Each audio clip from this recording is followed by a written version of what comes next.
In a time when kings ruled with iron fists and false gods led nations astray, a shadow fell across the land of Israel. It was a time of confusion, a time when truth seemed buried beneath fear, power, and deception. The people had turned away from the God who had once led their ancestors through miracles and victories. Instead, they followed Baal, a false god worshipped through rituals, sacrifices, and desperate cries for power. And ruling over this troubled land was King Ahab, a king whose heart had grown distant from the truth. Under his reign, the worship of Baal spread like wildfire across Israel. Altars were built, priests were appointed, and the voice of truth grew quieter with every passing year. But even in the darkest moments of history, there are always those who refuse to bow to darkness. And in this moment, that man was Elijah. Elijah was not a king. He did not command an army. He held no throne or palace. He was simply a prophet. But he carried something far more powerful than swords or crowns. He carried faith. Faith in the one true God. And it was this faith that would lead him into one of the most dramatic confrontations ever witnessed. The land had suffered for years under a terrible drought. Crops had failed. Rivers had dried. The sky had refused to give rain. Desperation filled the land. People were hungry. Animals collapsed in the fields. And still, the prophets of Baal promised that their God would bring relief. But the skies remained silent. Until one day, Elijah stepped forward with a challenge that would shake the nation. He called upon King Ahab to gather the people of Israel and bring the prophets of Baal to Mount Carmel. Hundreds of them came. 450 prophets of Baal stood proudly before the crowd, confident in their power and their rituals. And against them stood one man, Elijah. The people gathered, whispering among themselves. Some watched with curiosity, some watched with fear, and others wondered if this lone prophet had lost his mind. Elijah looked across the crowd and spoke words that echoed across the mountain. How long will you waver between two opinions? If the Lord is God, follow him. But if Baal is God, then follow him. The crowd fell silent. No one answered. So Elijah proposed a challenge. 2 altars would be built, one for Baal and one for the Lord. Each side would place a sacrifice upon their altar, but would not set fire to it.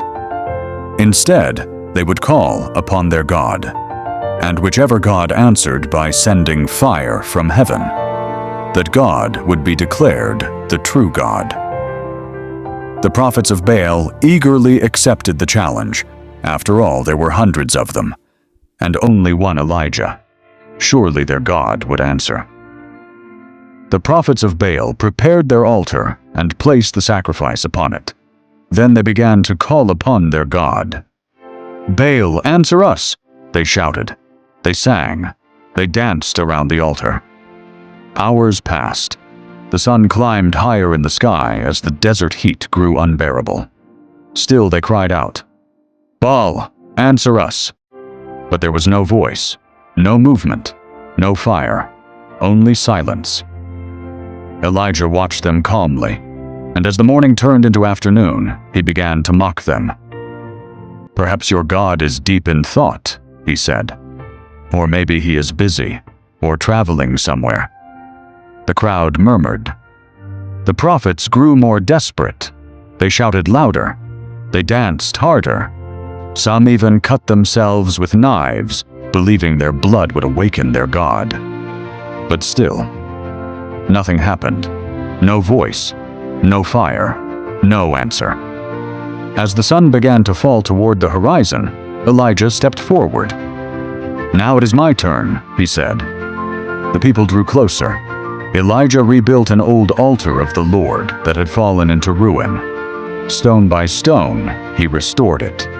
12 stones, representing the 12 tribes of Israel. Then he placed the sacrifice upon the altar. But Elijah did something unexpected. He ordered the people to bring water. Not once, not twice, but 3 times they poured water over the sacrifice and the wood beneath it. Water soaked the altar. Water filled the trench around it. Everything was drenched. To the watching crowd, it must have seemed impossible for any fire to burn there. And then, Elijah prayed, not with shouting, not with frantic rituals, but with quiet confidence. Lord, the God of Abraham, Isaac, and Israel, let it be known today that you are God in Israel, and that I am your servant. The mountain held its breath, and then it happened. Fire fell from heaven. A blazing bolt of divine power struck the altar. The flames roared across the sacrifice. They consumed the wood. They burned the stones. They evaporated the water in the trench.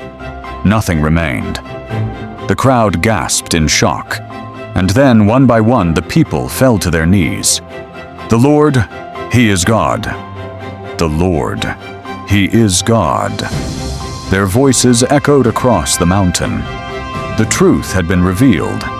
The silence of Baal had been exposed, and the power of the one true God had been witnessed by all. Elijah had stood alone against hundreds, against a king, against a nation lost in confusion, and yet his faith had never wavered. Because faith does not depend on numbers, faith does not depend on popularity. Faith depends on truth, and truth cannot be defeated. That day on Mount Carmel became more than just a victory for one prophet. It became a reminder that even when darkness seems overwhelming, even when lies appear powerful, and even when truth stands alone, the light of God can still break through the shadow. One moment, one miracle, one act of courage, and history changes forever. That was the day fire fell from heaven.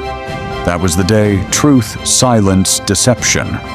And that was the day one man's faith reminded the world that the light of God can never be extinguished